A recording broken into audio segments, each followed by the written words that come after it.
Okay, 3, 2, 1, go. Hi, everyone. It's me again. I wonder what you all do for entertainment or torture. I've come to realize that entertainment and torture are kind of the same thing to me. I'd probably do well if I had a girlfriend who was a sadomasochist who wore, whips and things, but no, I just have my dog, which is probably better at this point. Um, but I'm working on the third book after many years of respite from it. And I got to say, it's like things had a life of their own when you put awareness and attention on them.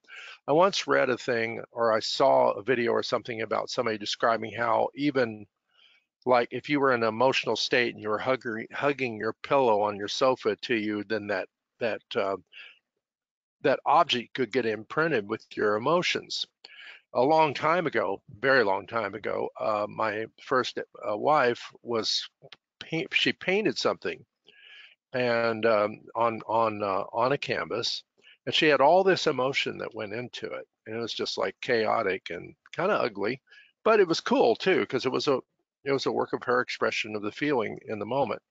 She hung it up on our wall above our bed, and in the middle of the night, sleepwalking of all things, I got up, pulled it off the wall, explained to her how it was attracting very negative forces to us, and opened the door, still asleep, and threw it outside and then lay back down in bed. And she told me the next morning what I did. And of course, she didn't allow me to have it put back on the wall.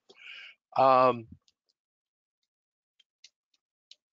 it's so interesting. I was watching Cliff High, who's the fascinating fellow who has an algorithm that detects linguistic patterns in the world thought sphere and can somewhat predict the future based upon what the algorithm shows.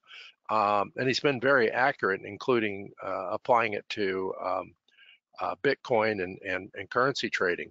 Um, so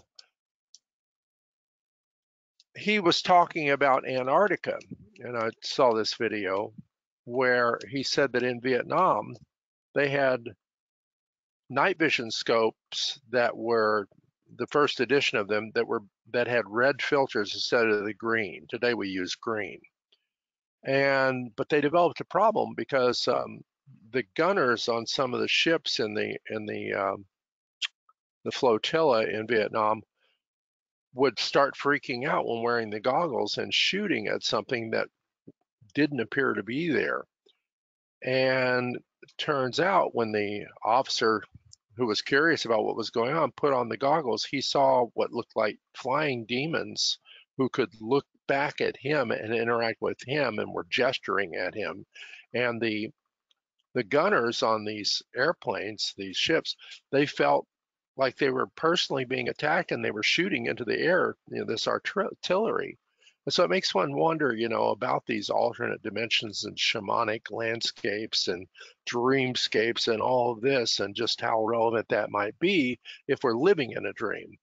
And then again, I've always said there's no reason to get hung up in, quote, the nightmare stuff or the bad stuff.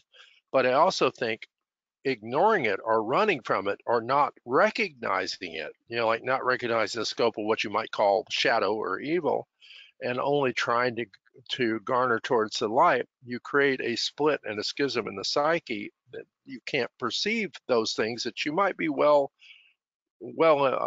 better off to be able to perceive. Now, again, you don't go into fear, you don't go into fear vibration, but the more you know, the more you let go of.